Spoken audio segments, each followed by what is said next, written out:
கர்த்தருடைய பரிசுத்த நாமம் மகிமைப்படுவதாக. பொக்கிஷங்கள்.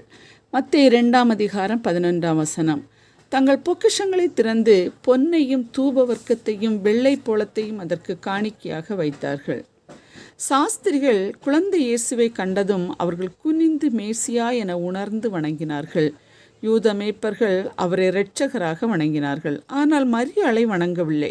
அவள் வணக்கத்துக்குரியவளும் அல்ல என்ற உண்மையை சாஸ்திரிகள் நன்கு அறிந்திருந்தனர். எனவே இயேசுவை வணங்கி தங்கள் பொக்கிஷங்களை திறந்து அவருக்கு பரிசுகளை வழங்கினார்கள். கிழக்கிலிருந்து வருகிறவர்கள் மற்றவர்களுக்கு பரிசு பொருட்களை கொடுத்தே கனப்படுத்துவார்கள். அதுவும் இவர் மேசியா அல்லவா? எனவே பொன்னையும் தூபவர்க்கத்தையும் வெள்ளை போளத்தையும் இயேசுவுக்கு காணிக்கையாக கொடுத்து வணங்கினார்கள்.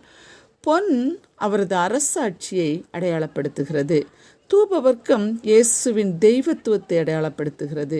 வெள்ளைப்போளம் அவரது மனிதத்துவத்தை அடையாளப்படுத்துவதாக அமைந்துள்ளது.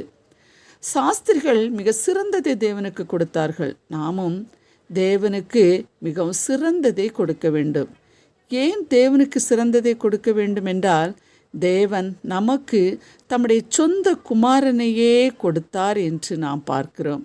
தேவன் நமக்கும் அவருடைய பொக்கிஷத்தை முழுமையாக கொடுத்திருக்கும்போது நாம் நமக்குள்ளதை கொடுக்க வேண்டாமா? சிந்திப்போம்.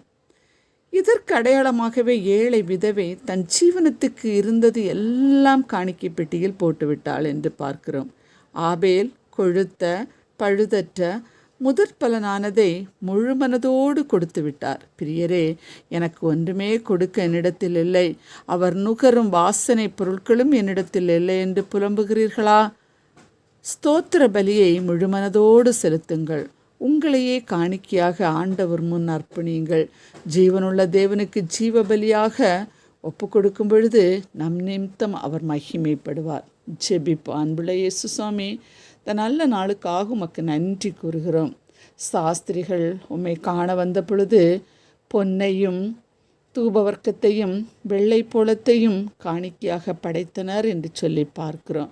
நாங்கள் எங்களையே உமக்காக உம்முடைய ஊழியத்திற்காக ஒப்பு கொடுக்க உதவி செய்யும். இயேசுவின் நாமத்தில் பிதாவே, ஆமேன்.